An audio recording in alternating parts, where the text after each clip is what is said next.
4 reasons why modern men avoid modern women who work, are ambitious, and make money. Number 1, women who are modern, who work, are ambitious, and make money, and take care of themselves, are still looking for a traditional man who has money, his own house, and can provide resources for her and her kids from another man, because there's a 1 in 3 chance she's a single mom these days. 30% of single women out there have children. Single women out there have children.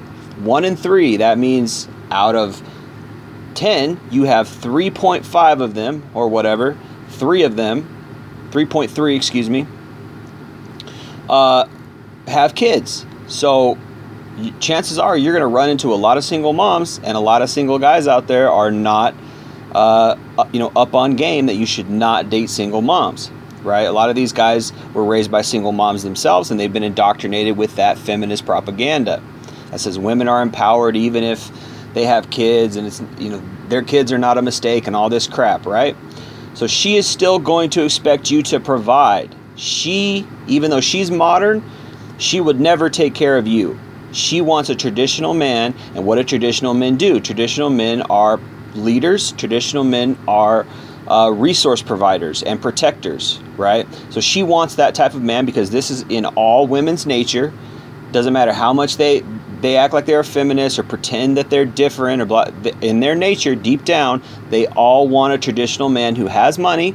He's paying his own house off. He's paying his own mortgage, and he can provide resources for her. And again, 30% of these women out here have kids. She expects you to be able to provide for her and her kid if she has no money. This is what women are banking on. Even though they're career women, they are still banking on you protecting them. Okay, number 2, modern women have no morals before a marriage or a long-term relationship. They go out and they sleep around, and they have no problem with doing so. In fact, they brag about it. They like it. They encourage it. It's fun to them. They love the power they have. They love the freedom and the options that they have. And because we live in a society that has no shame anymore, no stigma on this anymore, they are having their cake and eating it too. Meaning she's putting off marriage, she's putting off love until she's 28, 29, 30, has a kid, gets an STD and decides, well, I better opt out, or she just decides she's done chasing Chad. Why is it 28, 29, 30? Because that's usually when they start to hit the wall, their body starts to go, and then they realize they have an epiphany phase, and they say, you know what? It's time for me to have a kid. I'm losing my looks. I'm losing my youth. It's going downhill, and their biological clock is ticking. Okay? Never underestimate a woman with a biological clock ticking. Her fun is over. She had her fun, and trust me, she had her fun, because they have all kinds of options, and they have just a high sex drive as men. They're just as actually they're more sexual than men, because they're more willing and able to do a lot more filthy things than most men are. Okay, they're willing to do nasty things, and I've talked about this a lot on my channel. So she's definitely had her fun, right? So they go out and they sleep around. They have no problem with doing so, and this turns a great many of quality men off, as it should. Why would you want a woman who's a used cum rag? Why would you want a woman who's been out there jumping on every dirty dick that comes across her way, right? Why would you want that? You shouldn't, and you definitely are better off by walking away from those type of women, right? That's number 2. That's the second problem with career women, is career women are feminists, and because they're feminists, right, that this helps motivate them to get that career, but it also tells them that they can sleep around and have no consequences. Abort your child, be a slut. It's empowering, right? So men know that the career women, and you should know that, be smart, take the red pill, learn and know that career women have slept around. Okay? Number 3, women who are career-oriented have less time to spend with the man, and they are often just as stressed as he is when they come home from work. Why would a man who is stressed out from work want to come home to a woman who is also stressed out from work. She has nothing to offer him by way of recharging and relaxation.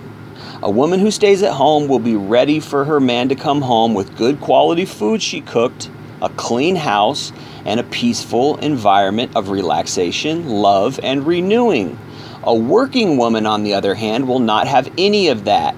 In fact, the man will have to share household duties such as cooking and cleaning, and it will be like living with a glorified roommate. Why would you want to come home to a woman who's just as stressed as you, just as tired as you, and there's no food, there's nothing ready? So you gotta make your own food, you gotta clean the house, you gotta do your own dishes, you gotta do your own laundry, you gotta make the bed, because the truth is, she's going to expect you to do more, because the man has to be sacrificial and the woman needs her relaxation, because deep down, most women believe they're more valuable and important than men, because society tells them they are. Society backs this up. This is subconscious psychological conditioning. They believe that they are more important than men. So whose relaxation and recharging is more important, yours or hers? If you guys are splitting the bill 50-50, right, then she's going to assume the responsibility, she's going to assume the privilege and entitlement of doing less chores, doing less work around the house. Because women, particularly these type of selfish, narcissistic, feminist women, they want the man to show his love through cleaning. This is why you hear women, have you ever heard a woman say, oh, it turns me on when a guy does the dishes. What turns me on is when a guy cleans the house. Do you know why she's saying that? She's saying that because she likes acts of service. She wants a man to serve her, and that turns her on. It really doesn't turn her on. It just makes her life less stressful. This is the problem with modern women, is they try to take on the world, and they were given all this, propaganda to make them feel better. This feminist, I'm a woman, hear me roar crap. And what happens is that they believe it and they buy into it and they think there's no limitation. And what happens is you burn yourself out very easily. You get tired and you're stressed. This is why women are always walking around in a haze, are often walking around in a haze, of confusion and depression and fatigue, because they think they can do everything. They don't know that, hey, life requires patience. Life requires taking your time. Life, requires making the right decisions at the right times, not just going out and going full bore into everything, right? So this is why a woman wants a man who will do more, and she expects a man who will serve her more. This is why women love beta providers when it's time to settle down, because the beta guy is not selfish. In fact, he's giving and all this, and they like it, but eventually it's also, what turns them off. All right, let's move on. Number 4, career women are ambitious and competitive. Why would a man want a woman like that? And as I just said, this is often why they choose beta providers, because these beta guys are submissive actually to the woman. This is a new dynamic that not a lot of people talk about. Submissive beta male providers, women choose these type of men because they're more amiable, they're docile, they're not challenging. They will help her and build her up. And really low key, what it really is she wants to run the relationship. She wants to wear the pants in the relationship, right? So, and this plays into career women and feminist women, because career women are feminist women. Believe that. Believe that career women that a woman who is career oriented, it's synonymous with her being feminist. They're part and parcel. They go hand in hand. Okay, so she wants, they want the submissive man because they want to run the show. That's really what feminism is all about. It's a supremacy cult. It's a gender supremacy cult. Feminism is really, at its core, if you listen to their rhetoric, if you listen to what they say, if you pay attention to their propaganda, it puts women above men. Okay? Puts men down, puts women above men, makes women think that they're more special, more important. And what does that play into? That plays into her wanting a submissive guy, right? So they want to marry a submissive guy. Okay, But why would a man want a woman who's ambitious, right? Why would a man want a woman who's competitive? Why would a man want a woman who acts like a man? It would be just like having a relationship with another man. Career women can still be feminine, yes, because women do like to be feminine, right? But they want to pick and choose when they're feminine and when they're dominant, and it's this balance. And this is why a lot of these women out here are mentally ill. This is why a lot of them are so toxic, and they're losing it because they don't know how to balance their feminine and masculine energy. And they shouldn't have to balance that. They should stay feminine. The balance is that the man has masculine energy and the woman has feminine energy. And within those two energies, there are roles that should be fulfilled. And this is the way God and nature intended it. But feminism came along and said, no, you can do everything a man can do, woo, woo, woo. And yes, they can in some careers, in some fields. They can fulfill the same duties as a man in some careers, in some fields, in some aspects of life. But it throws them off their essence. It throws them off what they really and who they really are and should be, right? And so they're constantly toggling between a feminist, they want to be submissive to a strong man. They want to be taken care of by a strong man. But then there's this masculine side of them, which is promoted by feminism, that they can be ambitious and they can be bossy and they can, give orders and all these things. And what wins out? So they pick and choose, what they like. And a lot of times these women, like I said, they will choose these beta provider guys because the beta provider guys are naturally submissive and they want to please her because they have no other options, right? So they put her on a pedestal, they do things for her, yada, yada. And she really at the essence of the relationship is wearing the pants in the relationship. So career women can still be feminine, yes, but they have to have male skills to survive in the workforce, and those, same quote unquote skills trickle over into the relationship, right? And it's not easy for her to turn that off and act submissive and feminine to a man. She might get turned on by being submissive, right? Maybe in the bedroom she's submissive, but in the dynamic, the personal dynamic between her and the husband and the family, a lot of times she makes the rules, she makes the decisions, right? And you'll see this a lot in a lot of marriages where the guy, you can tell he's really not running the show. He's a yes man. And that's really a kind of a shameful relationship or marriage, in my opinion. But anyway, okay, so the other thing is that career women hate the word submissive, right? They hate that word. Yet the truth is, men want submissive women. Most career women are feminists and they do not want to be submissive for a man. This is what I'm saying is they feel natural being submissive to a man, but the world, society, feminism, their girlfriends, etc., tell them, oh, girl, you need to be the boss. You need to be strong and ambitious. You need to be,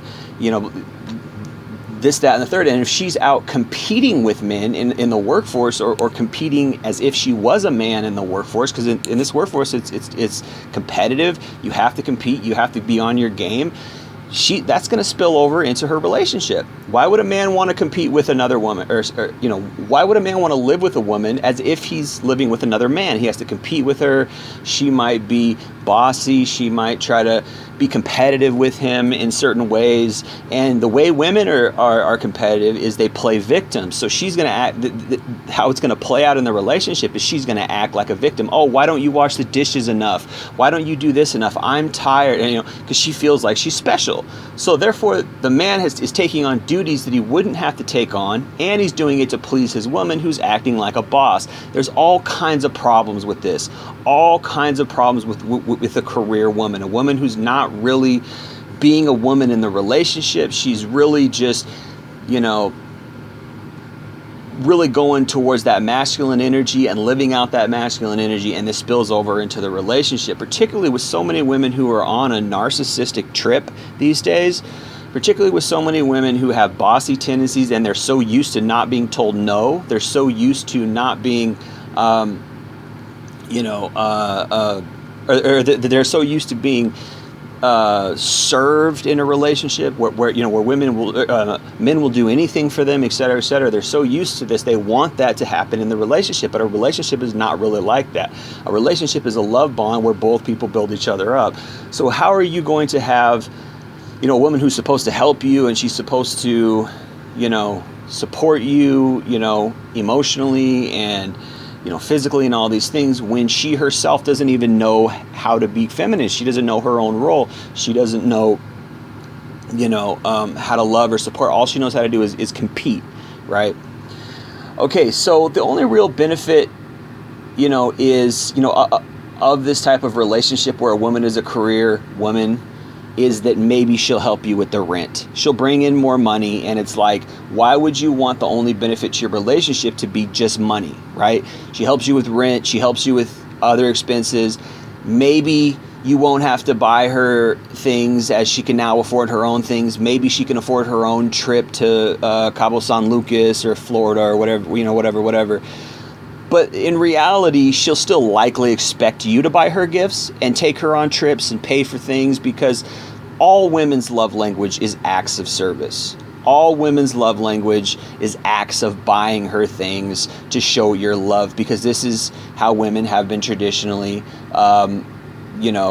accustomed and conditioned for men to, show that they love them. Oh, he bought me this diamond ring. Oh, he took me on a trip. Oh, he took me out to this wonderful restaurant. He took me to the play. And we went and did things together because he has the money to do that, right? So this is, women expect that, but they don't expect that they'll have to pay, right? Because you're the man. So they have this default where you're the man and you got to do these man duties with money and finances, even though, hey, wait a minute, you make finances, pay for your own. Why don't you buy me flowers? That would be rare and awesome and interesting, but that doesn't happen because women are the ones who are the receivers. They expect to always receive, right?